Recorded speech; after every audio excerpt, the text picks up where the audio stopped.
Сайн байцгаана үзэгчдээ Дорногов телевизийн D подкаст нэвтрүүлэг эхлэхэд бэлэн боллоо. За энэ удаагийн зочноо та бүхэн танилцуулъя.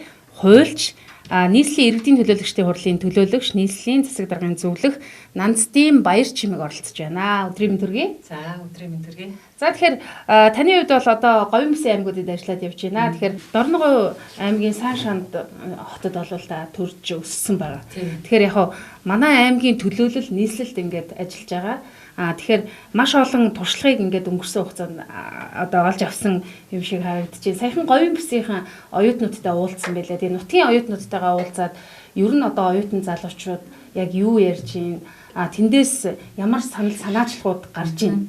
За би Дорногов аймгийн сайн шансан төрсөн. Тэгээ яг баг энэ хайп бол миний нэг яг тэгэлээ хүмүүс даш гэдэгтэй тийм юу манайх бол энэ дэнжид байсан, дэнжийн байранд байдаг байсан. Манай аав яг энэ уртган талд нөгөө барилга трест гэж байсан те. Барилга трестэд манай аав ерөнхий нэгтлэн хийдэг байлаа. Тэгээл миний бага нас бол одоо энэ хавьд ингээл энэ хооронд те манай аавын ажил гэр хооронд ингэж өнгөрдөг байсан.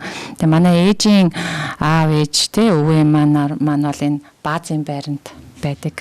Тэгээ хашаанч гэсэн одоо хүртэл байдаг. Тэгээ ер нь бол бага нас энэ хавьд өнгөрсөн дөө. Тэгээд 2 дугаар сургуульд бас 1-р ангид орж ийлаа. Тэгээд 2 дугаар сургууль руу энэ хооронд чинь бас автобус явдаг тухай үед чинь тийм зайтай учраас тэгээд автобус явдаг байсан. Тэгээл бас аюул сайхан дурсамжууд энэ төр бас байдаг л да. Энэ хавьд ингээ ирэхээр бүх дурсамжууд бас ингэж одоо сэтэрч гардаг гэх юм уу те.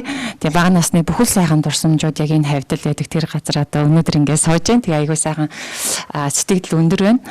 Тийм тэгээд яг би нийслэлийн төлөөлөгчөөр ингээ өнгөрсөн хугацаанд ажиллаад бас хууль зүйн хувьд бол нэлээд хууль эрх зүйн орчныг сайжруулах тал дээр нэлээд анхаарч ажилласан. Тэгээд иргэдийн хурлаар би бас засаглал эрх зүйн шинтгэлийн хорооны даргаыг бас хийдэг байгаа. Тийм учраас өнгөрсөн хугацаанд нийслэлээр сүүлийн 3-4 жил хийгдсэн хууль эрх зүйн орчны шинжилгээний ажлын одоо хэсэгт бол орж ажилласан байгаа. Тэгээд энэ одоо хуулиуд бол нөгөө нийслэлийн эрх зүйн байдлын тухай хууль гэдээ бас өнгөрсөн хугацаанд 21 онд бараг 30 жилийн дараа шинээр батлагдлаа тий.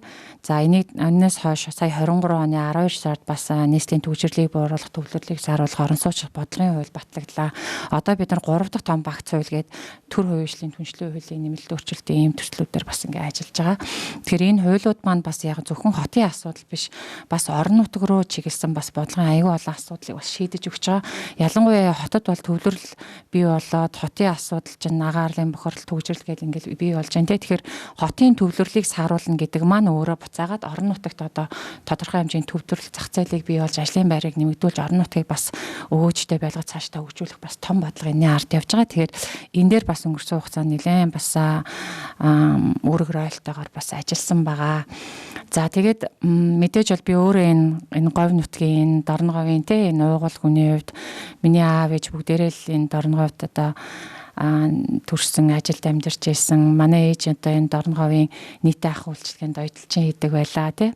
За манай 2 өвөө эмээ нар бүгдээрээ энд ажилладаг тий. Нэг эмээ маань банкнд ажилладаг байсан. Нэг өвөө маань тээврийн цагдаа хийдэг байсан. За нэг өвөө маань механикч те автын механикч жава гэхээр ер нь бас баазын жава гэхээр хүмүүс андддаг юм аа. Тэгээ эмээ маань бас дулам гэд бас нийтийн ах үйлчилгээ чиглэл рүү ажилласан. Сүүлд бол одоо юун дээр худаг түгэгч хийдэг байсан тий.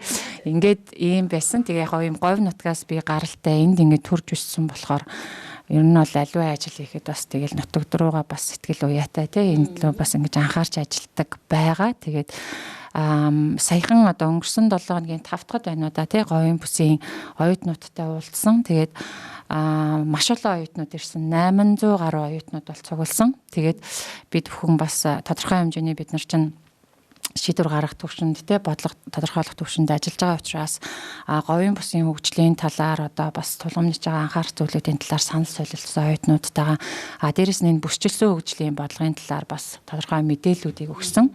Тэгээ яг энэ уулзалтанд ингээ оролцож байхад надад төрсэн сэтгэгдэл бол энэ манай ялангуяа оюутнууд энэ говийн бүсийн оюутнууд бол маш одоо мундаг санагдсан. Тэгээд залуучуудаа их нээлттэй болсон байна. Яг ингээд нутаг орныхоо төлөө маш их санаа зовж тэгээд бодиттой юм санаачлагуудыг гаргаж ингэж илээ. Тэгээд одоо жишээ нь саналууд бид нарт бас энэ дээр анхаарах хэрэгтэйгээ саналууд хэлсэн л дээ. Тэр саналуудыг нь даас нь би одоо ингээд дурдаад хэлвэл ерөнхийдөө энэ говийн одоо бүсийн хөгжил рүү чиглэсэн одоо тэр салбар руу чиглэсэн одоо ажлын мэрэгчлэр те сурж байгаа оюутнуудад бас тэтгэлэгт хөтөлбөрт хамруулах ийм саналыг тавьж илээ. Дээрэс нь бас нөгөө сургуулаа төгсөөд ирэхээр ажлын байр хүртээмж юм уу гэдэг штэ те. Тэгэхээр ажлын байрны зуулчлалын хөтөлбөрийг бас цааш нь хэрэгжүүлэх нь зүйтэй маа гэсэн санал байсан. Дээрэс нь одоо энэ залуучууд ч аягүй их тийм нөгөө гарааны бизнес энэ төр эрхэлдэг те шин санаачлалыг гаргадаг болсон байна. Тэгэхээр энэ одоо чиглэлийн гарааны бизнесийн санаачлал гаргаж байгаа залуучуудыг бас тодорхой хэмжээгээр одоо дэмждэг те ийм хөтөлбөр одоо хэрэгжүүлэл зүйтэй байна гэсэн айгүй мундаг тийм бодиттой саналуудыг хэлж илээ. Тэгээ би бас өөрөө өнгөрсөн өөрийнхөө туршлагын хүрээнд бас энэ чиглэл рүү бас залуучуудтайгаа хамтарч ажиллах зүйтэй байна гэд тийм маш их урам зориг тийм ээ бас ийм юу зориг тавиад тэр уулзалтаас гарч ирсэн.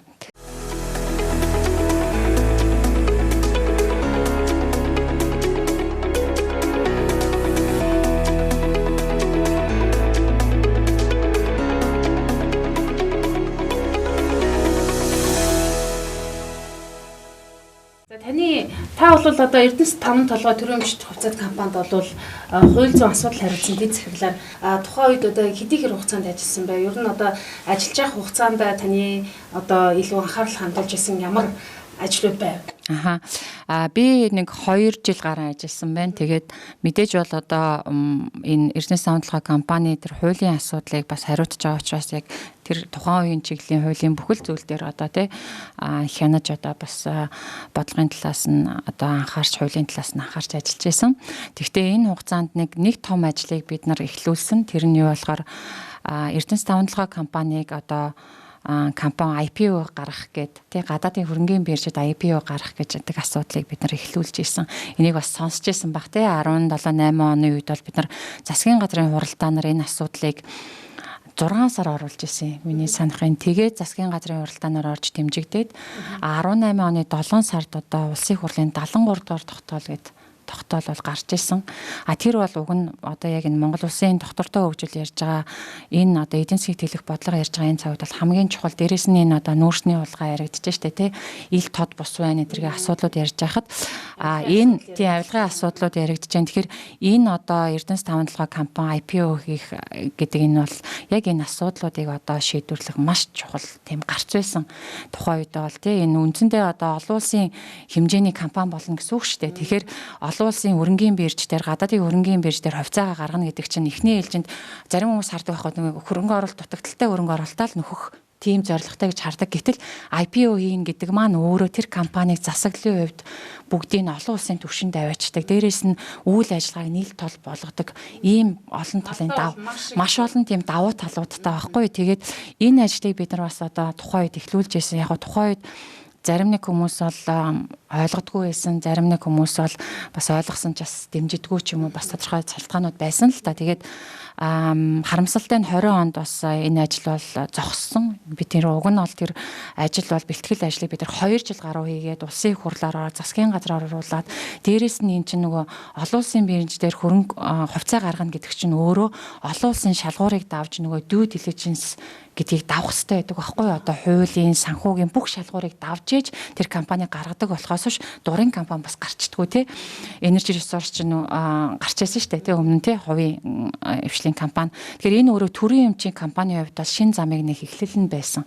Тэгээ энэ ажлыг бид нар due diligence-ийг дуусгаад олон улсын нөгөө зөвлөх компаниудтай хамтар due diligence-ийг дуусгаад Хонконгийн бирж дээр бид нар нөгөө A1 filing гэж ярьдаг тэр одоо яг хувьцаа гаргах эхний одоо тий шатаа бид нар давхад баг хэдхэн хоног үлдсэн тийм цаг хугацаанд дээр бол зогсож байсан. Тэгээд аюу харамсалтай байсан. Засгийн газрын хуралдаанаар ороод энийг ингээд зогсоолоо гэхэд барагстаа нөлөөсөө очижсэн. Тэгээ энэ тийм байсан. Тэгээ яг би бол дотроо юу гэж бодож байсан гэхээр манай багийнхан тэр бол 20 оны 4 сар штэ. Тийм. Тэгээд 17 оны 11 сар 2017 оны 11 сараас эхэлсэн ажил байхгүй 10 11 сараас.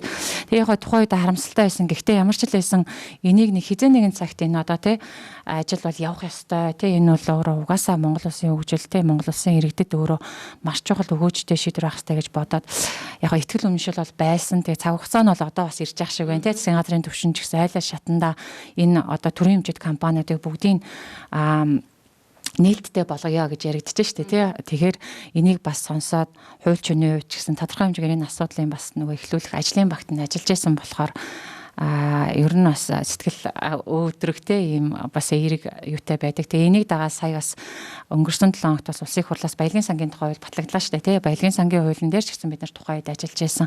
Маш олон улсын туршлагуудыг судалж байсан. Тэгээ Норвегийн туршлага, Казахстан, Сингапурын туршлагуудыг бид нар бас сайн л туршлагууд үзсэн. Тийм шүү дээ. Сайн жишгүүд шүү дээ. Тэ үндсэндээ одоо Норвег энэ чи уулуурхаан баялагтай улс орон яг манайх шиг тэ тэрийг зөв менежмент хийгээд ингээ явсны хувьд одоо өнөөдөр хөгжил нь ямар байгаа. Тэгэхээр тэр сайн туршлагуудыг бид нар бүгдийг нас 17 онд уулуурхаан яамд байхдаа бид нар ингээд багаараа судалж энэ баялагын сангийн бас концепцүүдийг бас нөгөө аймаар болох гэж бас явж байсан хуулийн төсөл дээр нас ажиллаж байсан. Тэгээд өнөөдөр бас ингэ бодиттой ингээ ажил болоод их хурлаар батлагдчихж байгаад нас нэлээд сэтгэл хангалуун байгаа.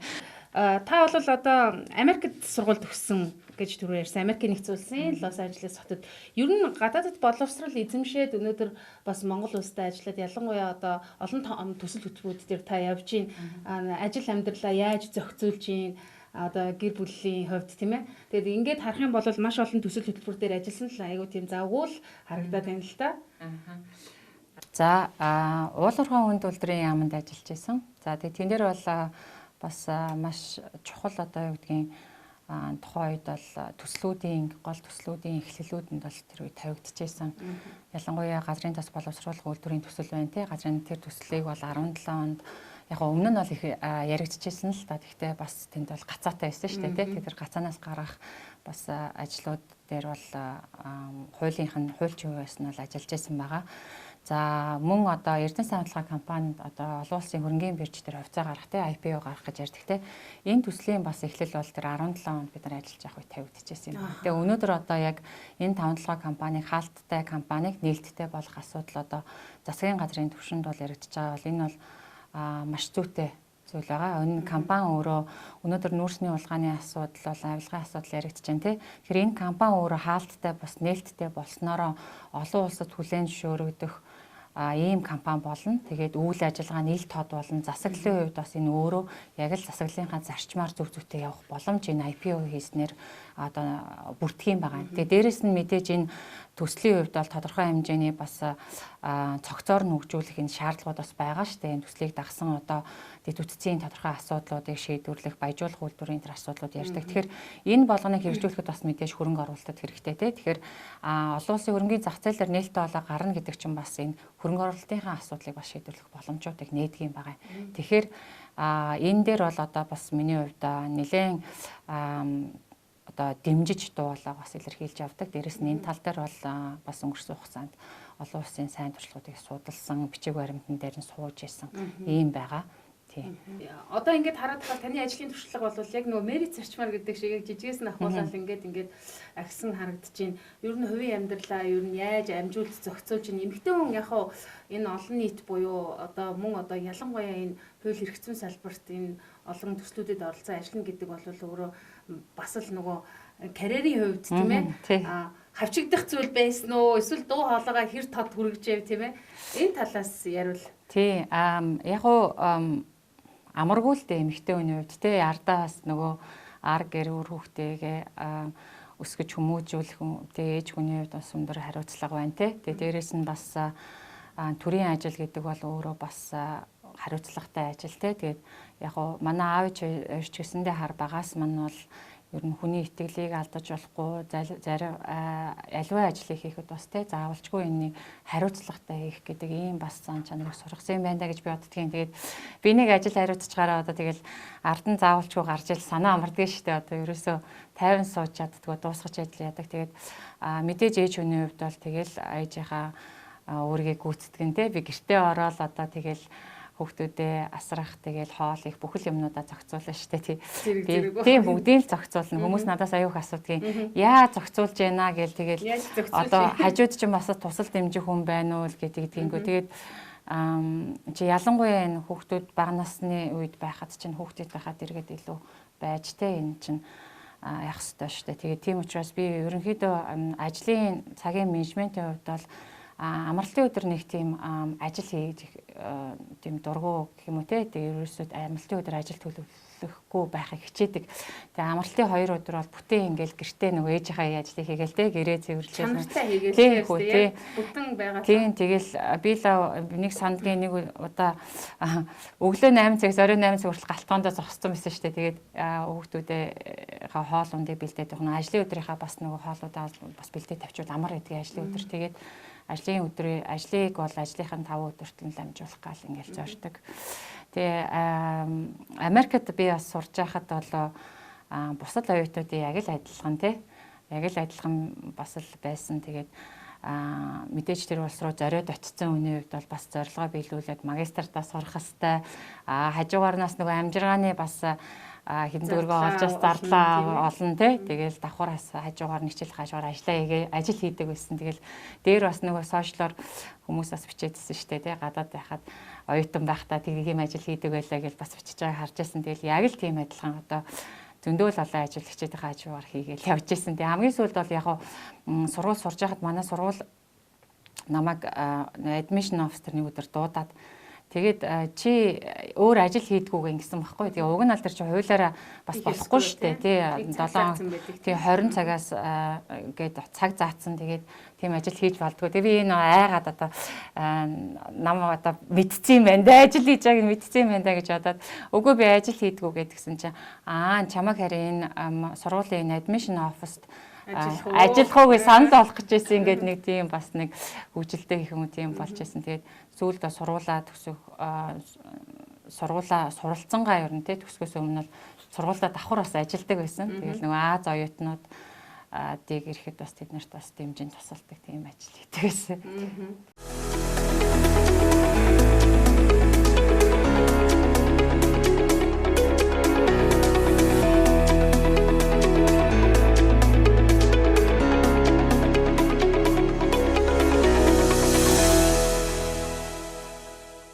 За тэгэхээр бүсчилсэн хөгжлийн асуудлыг ер нь одоо ингээд яриад эхэллээ. Яагаад ингээд бүсчилж хөгжих хэвтэй ингэдэг одоо яг Монгол улс ч одоо зөндөө олон зорилт хөтөлбөрүүдийг баталж байна. Алсын хараа 20 50 гээл урт хугацааных гээл богиноор нь доктортой хөгжлийнх гээл ингээд ангилаад байна. Энэ дотор яагаад ингээд бүсчилж гарах хэвтэй гэдэг энийг та манай үзэгчдэд ойлгуулж өгөөч.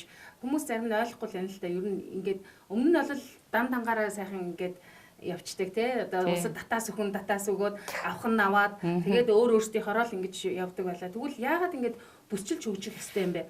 Та бол энэ мэрэгсэн байдлыг харж байхад Азийн орнуудын аж үйлдвэрийн паркын төлөвлөлт бүтээн байгуулалт менежмент гэдэг ерөнхийдөө яг энэ чиглэл рүү бас би мэрэгсэн байна гэж харж байна. Энэ дээр та ер нь ямар байр суурьтай байдаг юм бэ? Тий, ер нь бол тэгээ альва улс орон бол одоо олон улсын түвшинд бол доктортой хөгжлийн зорилтыг төвшүүлж ажиллаж штэ тийм ээ.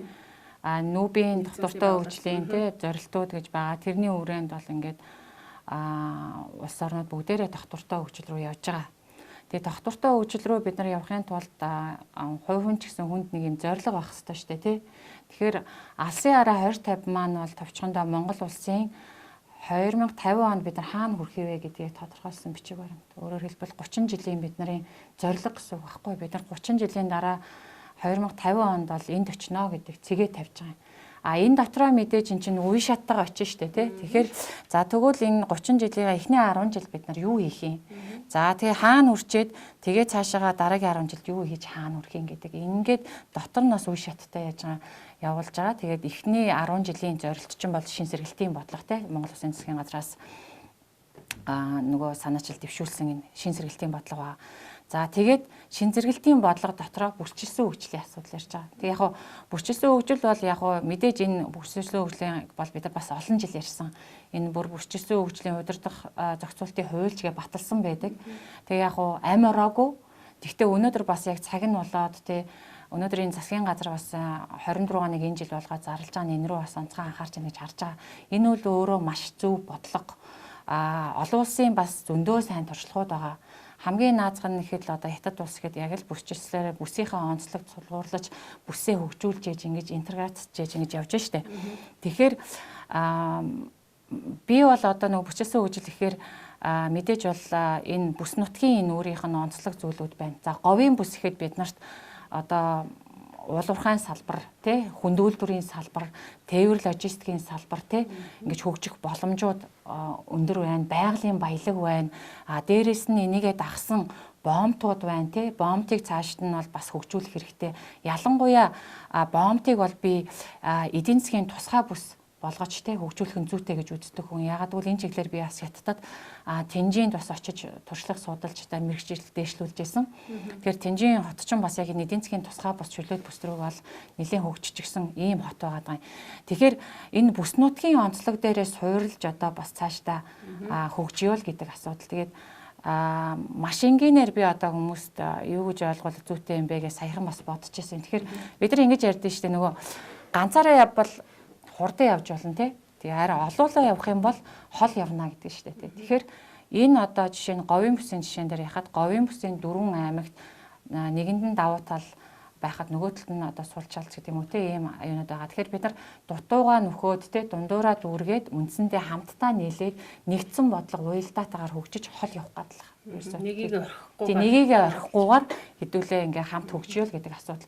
Нэгэнд нь байхгүй тул нөгөө талд нь байж штэ тийм үү. Тэгэхээр тэрийгээ бас нөхөөд ингээ хамтдаа сайхан урагшаа хараад хөгжиё л гэж байгаа. Тэгээд нөгөө манай монголчууд ч бас мундаг бас ухаантай арт хүн айгүй олон гос гоё хэл зүгнүүд байдаг шүү дээ. Нөгөө юу гэдэг вэ? Шуудад хийсэн өхрийн ивэр шиг гэ тэ.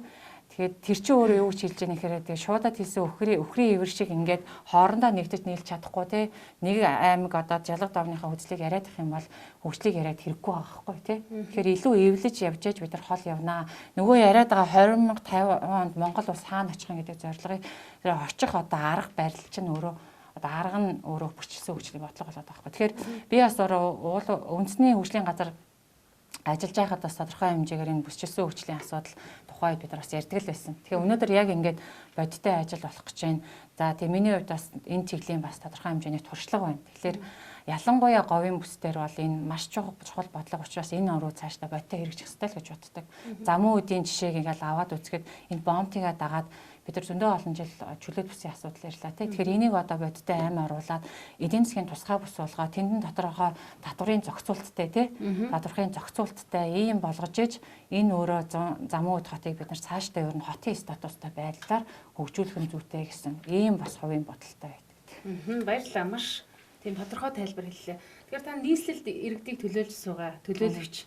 Одоо бол нөгөө хот хөдөөгийн сэргэлт гэдэг нэлээд том ийм чухал ийм концепт явж байна. Тэгэхээр хүн амын шилжилт хөдөлгөөн бол угаасаа судалгаа гарсан шүү дээ. Эрүүл мэндийн боловсролын асуудлыг шийдэхгүй бол төвлөрөл нь нийслэл рүү яваад байна гэдэг асуудал. Одоо буцаагаад тэр нийслэлд байгаа төвлөрлийг ялангуяа говь руугаа чиглүүлэхэд та юу хийгээсэй гэж бодож байна. Жишээлбэл одоо яг нь ер нь бол хүнд ажуулдрын чиглэлээр манай аймаг бол хөгжиж байна. Боловсон хүчнүүд бол маш их хэрэгэлт хэрэгцээд байгаа. Ирээдүйд бас энэ тоо бол ихээр нэмэгдэнэ гэж байгаа. Энэ дээр одоо нийслэл дээр ямар дуу хоолой хүрэж байна. Одоо буцаагаад хөдөө рүү урсгалыг чиглүүлэх асуудал дээр засгийн газраас бас нэлээд анхаарч байна. Бүх төвшөндөө бол энэ дээр ажиллаж байна. Тийм, ер нь бол бид нар Улаанбаатар хотын асуудлыг шийдэж яах гэдэг нь давхар бас хотын орон нутгийн асуудлыг давхар шийдэж байгаа. Өөрөөр хэлбэл хот хөдөөгийн сэргэлтийн бодлого ч нь өөрөө тэр шүү дээ тий. Улаанбаатар хотод байгаа төвлөрлийн асуудал, түгжирлийн асуудал, агаарын бохирдлын асуудлыг шийдэхийн тулд бид нар орон нутгийг хаяад шийдэх боломж өрөөсөө байхгүй байхгүй. Өнөөдөр энэ хүн амын төвлөрөл чинь өөрөө зөвхөн энэ Улаанбаатар хотод бий болоод байгаа юм биш. Дэлхийн төвлөрсөн одоо том хотуудаар дандаа юм төвлөрлүүд бий болж байгаа. Тийм болохоор ер нь өөрөө Улаанбаатар хотын толгойн өвчин байгаа боловч энэ асуудлыг бид нар шийдэхдээ орон нутгатайгаа цуг шийднэ л гэсэн үг. Тэгэхээр энэ орон нут руу чиглэсэн одоо энэ нэлээд олон асуудлууд засгийн газрын түвшинд яригдж байна тий. Тэгэхээр энэ дээр бол би бол хувьдаа юу гэж боддог гэхээр мэдээж бол ихэнх хүмүүс маань эрүүл мэндийн одоо үйлчилгээ авах гэж тий бас нөгөө хүүхдүүдтэй чанартай боловсролыг эзэмшүүлэх гэж хот руу төвлөрөөд байгаа байхгүй. Тэгэхээр нийгмийн салбар энэ дотроо эрүүл мэндийн бас салбар дээр одоо тухайн бүснүүдийн онцлогт харуулсан юм төрөлцсөн бас эрүүл мэндийн байгууллагуудыг бас байгуулан явбал зүйтэй юм гэж боддгийн. Ялангуяа бол одоо юу гэдгийг говийн бүсийн хүмүүсийн эрүүл мэндийн онцлог бас ямар байна вэ? Бид нар нөгөө ус маань бас хатуу гэдэр гэж ярьдэн штэ тий. Тэрийг дагаад бас ямар өвчлөлүүд бий болж байна нийтлэг. Тэгэхээр тэрэн дээрээ судалгаа хийгээд тэр одоо юу руу чиглэсэн тийм төрөлцсөн эмнэлгийн байгууллагуудыг ер нь бол говийн бүсэдээ нэг байгуулсан зүйтэй мөрчсөн бодолтой байдгийн. Тэгээ ялангуяа энэ Дорногой аймгийн хувьд бол анагаах ухааны их сургууль байна штэ тий. Тэгэхээр энд бас яг одоо говийн бүсийн тэр одоо том одоо төвлөрсөн одоо тий төрөлцсөн гэдэг юм эмнэлгийн байгуулах боломж байна л гэж харж байгаа. Боловсролын салбарын хувьд бол мэдээж бол олон улсын одоо тийм чанартай боловсролыг бас тодорхой хэмжээгээр эзэмшүүлэх асуудлыг бас хаана ярьж байна. Тэгээ энэ бол зөв мэдээж бас бид нар дэлхийдээ хөл нийтлэлж алахын тулд мэдээж хөгжихийн тулд бид нар Монгол бас дангаараа явахгүй шүү дээ тий. Тэгэхээр дэлхийдээ хөл нийлж алахын тулд энэ чанартай боловсролыг энэ хүүхдүүд эзэмших ёстой. Дээрээс нь энэ одоо хэлний асуудал байна тий. Одоо бидний үед бол бас орсол англи хэл гэж ярьдаг байсан шүү дээ тий. Тэгэхэд одоо энэ хүүхдүүдийн энэ цаг үед бол бүх зүйл өөрчлөгдөж байна. Энэ хүүхдүүд нэгдүгээр хэл сурах хэрэгтэй. Хэл сурахдаа нэг хэлч биш хэдэдэн хэл сурах хэрэгтэй байна. Дээрээс нь хөдөлмөрийн зах зээл өөрөө маш их өөрчлөлт рүү орж байна. Энэ нөгөө AI те дижитал ийм одоо юу хөгжиж байгаатай холбоотойгоор үндсэндээ технологийн шийдлүүд ингээ шинээр ингээ гараад маш хурдтай өөрчлөж штэ. Тэгээ энийгээ дагаад хөдөлмөрийн зах зээл өөрөө бүр тэр чигээр өөрчлөгдөж байна. Одоо би саяхан нэг судалгаа харчихсан чинь сүүлийн 5 жилд бол 85 мянган ажлын байр автоматжна гэж байгаа байхгүй. Хүний одоо орлоод робот хийчих боломжтой ажлууд бол бүгдээр автоматар явна гэсэн үг. Тэгэхээр тэрийгээ дагаад үндсэндээ хөдөлмөрийн одоо зах зээл дээр байгаа ажлууд байна шүү дээ. Тэгэхээр зарим ажлууд чинь цаашдаа байхгүй болох гэж байна. Цоо шинээр одоо шинэ ажлын төрлүүд бий болох гэж байгаа байхгүй. Одоо би харахад ийм зарим нэг ажлууд ихэд хүний нөөцийн мэрэгчлэлтэн, харилцааны мэрэгчлэлтэн, банкны тейлерч гэдэг ийм ажлууд чинь цаашдаа байхгүй болох гэж байгаа байхгүй. Гэтэл нөгөө талд нь болохоор нөгөө AI, big data, digital тэр гэсэн энэ чиглэлийн ажлууд цааш нэр болж байгаа. Тэгэхээр энэ залуучууд одоо бас яг энэ чиглэл рүү ирээдүйд нөгөө хөдөлмөрийн зах зээл дээр гарахад зах зээлч ямар байхаа гэдэг аягүй сайн мэдэж гарах ёстой. Тэгэхээр энэ дээр залуучууд нэгдүгээр бодхоос гадна өөрөө орон нутгийн одоо шийдвэр гарах төвшний одоо хүмүүс ч гэсэндээ энэ дээр анхаарах ёстой байгаа байхгүй. Дээрээс нь энэ хүүхдүүдийг сурахаас гадна бас нэг асуудал бол энэ хөдөлмөрийн зах зээлийн өөрчлөлттэй холбоотойгоор 40-оос дээш насны хүмүүсийг дахин сурах шаардлага цаашдаа үүсэх юм байна лээ. Би саяхан хэрэгцээ гарч байгаа байхгүй юу? Саяхан би Сингапурын хэрэгцээ гарч ирээд тэр яагаад гарч ирж байна вэ гэхээр бид нар чинь араа 40 настай хүмүүс чинь аль 20 жилийн өмнө 20 боловсрал эзэмшсэн. Тэр чинь өөрөө үндсэндээ гологдоод үндсэндээ хөдөлмөрийн зах зээл чинь тэр чигээр өөрчлөгдөж байна. Тэгэхээр тэр хүмүүс хөдөлмөрийн зах зээл дээр ажилттай тийм ээ орлоготой байхын тулд дахин суралцах шаардлага үүсэж байгаа юм билээ. Энэ бол дэлхийн хэмжээнд ийм хандлагууд бий болоод сая би мэдээ уншиж байхад Сингапур улсын засгийн газар яг энэ хүмүүс рүү 40-оос дээш насны ажилчид руу чиглэсэн хөтөлбөр боловсруулад төсвийг батлуулсан байна. Өөрөөр хэлбэл тэр 40-оос дээш насны хүмүүс өөрсдөө мэрэгчлээ дэвшлүүд ч юм суралцах юм бол тэн дээр тодорхой хэмжээ хөнгөлөлттэй одоо тэтгэлэгч гэдэг юм уу ийм бодлого боловсруулж байгаа юм билээ. Тэгээд хүмүүс бол бас тэн дээр саналууд бас янз бүрийн саналууд бичсэн байлээ. Тэндээс уншиж байхад бол ерөнхийдөө энэ бол одоо дэлхийн чиг хандлага. Сингапур улс одоо энийг ингээд маш сайн мэдрээд ингээд хийцэн байна. Цаашдаа бусад улсын засгийн газрууд тийш анхаарах хэрэгтэй л гэж ингэж хэлээ л дээ. Тэгэхээр энэ бол бас дараагийн бид нар нэгэн яралтай бас анхаарах те бодлого шийдвэртэй энийг бас оролцуулж бас цаашдаа шийдэж явахгүй бол бас болохгүй юм байлээ. Нэг мэдрэлийн өөрчлөлт. Одоо ажлын байр байхгүй байх гэж яриад байгаа шүү дээ. Ажлын байр байхгүй байх гэж яриад байгаа боловч яг ингээд бид нар Улаанбаатар хот дээр ч гэсэн ялгаагүй ингээ харж байхад ажлын байр байгаад байгаа байхгүй. Тэгэхээр тэнд шаардлага хангах хүн ирэхгүй шүү дээ. Тэгэхээр энэ одоо ажлын байр болон тэр ажлын байрт шаардлага одоо хангах иргэдийг бид эрт нийлүүлэлтийг нийлүүлж одоо бэлтгэх ажил бол бид нар орон нутгийн түвшинч бодох хэрэгтэй асуудал, засгийн газрын түвшинч гэсэн бодох хэрэгтэй юм асуудал байна. За их сонирхолтой мэдээлэл болцлаа тийм ээ. Яг хамгийн сүүлийн үеийн ер нь бас энэ төрлийн мэдээллийг бас манай подкаст хүүхэд залуучуудтай бас дамжуулах дуртай. Яагаад тэгэхээр орон нутгийн хүүхдүүд гэдэг бол одоо ялгарх ёсгүй шүү дээ. Мэдээллийг байнга авч явах хэрэгтэй гэдэг үднэс. За та энэ Номт Rotary клуб гэдэг үүсгэн байгуулагч ерөнхийлөгч хийжсэн байна. Энэ клуб өөрөө яг энэ таны сайн дурын ажил юм шиг байна.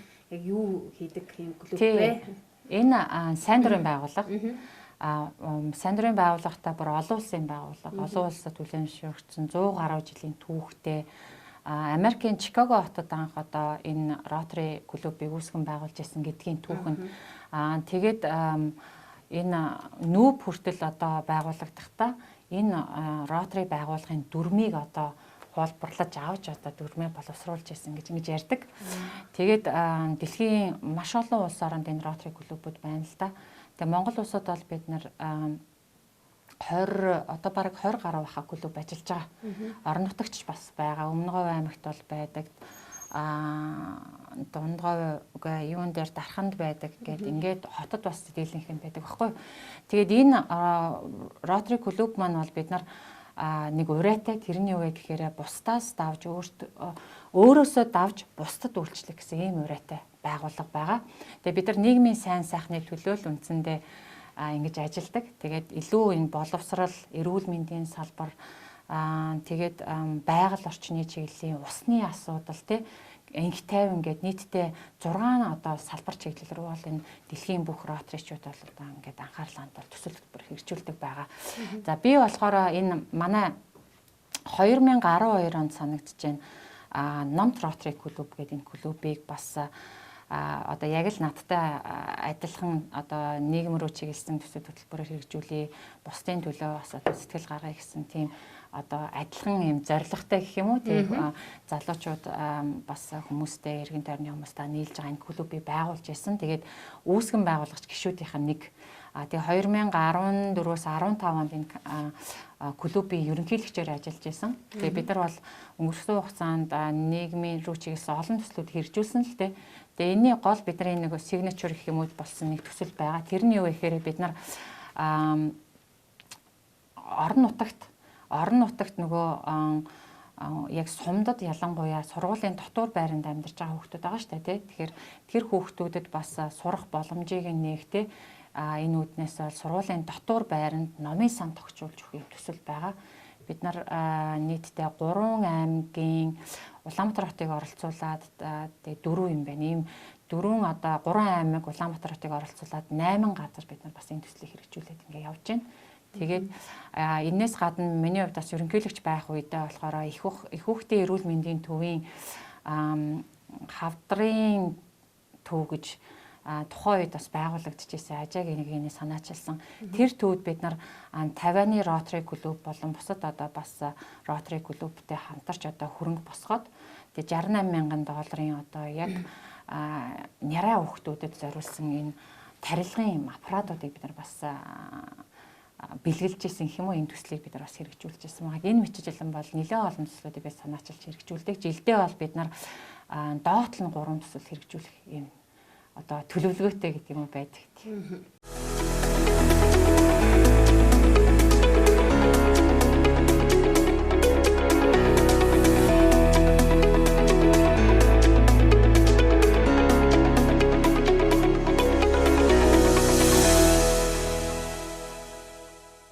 За тэгэхээр та бол одоо засаг даргын нийслэлийн иргэдийн хуралд болвол төсөл хөтөлбөр хөрөнгө оруулалт хамтын ажиллагааны асуудал хариуцсан зөвлөхөөр ажиллаж байгаа тий. Тэгэхээр асар их одоо энэ төсөл хөтөлбөртэй холбоотой туршлага бол бас байна гэж харж байна.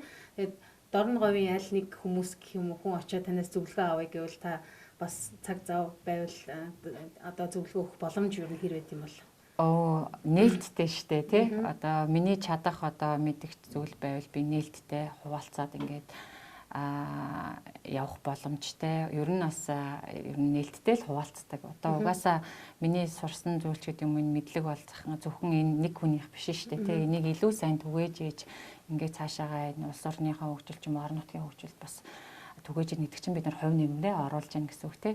Тэгээ нийслэлийн засаг даргын зөвлөхөөр одоо ажиллахдаа илүү би нөгөө хөгжлийн гол төслүүдийн хөрөнгө оруулалт их үүсвэр татах дээрээс нь төр хувийн хөгжлийн хамтын ажиллагаар илүү анхаарч ингэж ажилладаг.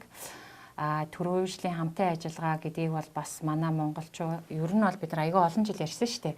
Тэгээ ингээд сонсохоор нэг бодлын амар мэддэг одоо сэдв тэгсэн мөртлөө цагаад болохоор бас мэддэггүй юм шиг тийм ийм бас төрийн түншлэл гэдэг бол ийм сэдв. Гэхдээ энэ өөрөө маш чухал. Ялангуяа энэ орон нутгийг хөгжүүлэхэд бол төрийн хамтын ажиллагаа чухал.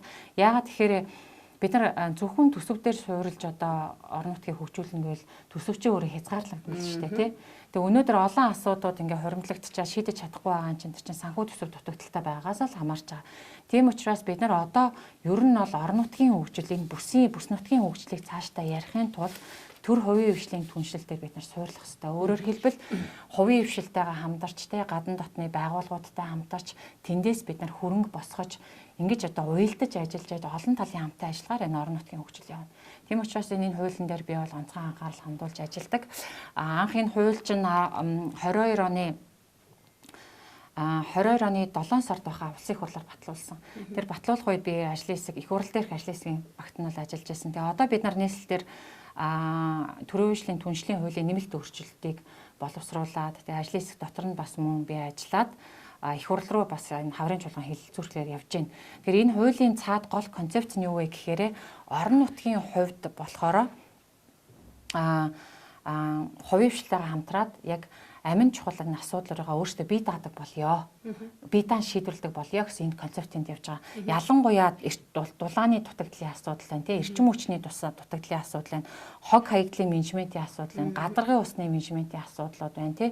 Нийтийн тээврийн асуудал гэдэг ийм тодорхой юм салбарууд дээр энэ төслүүдийг хувийн хвшилтэйгээ хамтраад өөрсдөө нээлттэй зарлаад ингээд өөрсдөө хэрэгжүүлдэг болёо. Ингэх юм бол цаг хугацаа хэмнэн гэсэн ийм том концепцийг энэ хуулинд оруулаад явж байгаа. Дээрэс нь орон нутг руу чиглэсэн бас өнгөрсөн хугацаанд бидний хийсэн нэг ажил байгаа нь болохоор орон нутаг энэ 22 оны 1 сарын 1-ээс эхлээд орон нутаг өөрөө үнэт цаас гарах боломжтой болсон байна.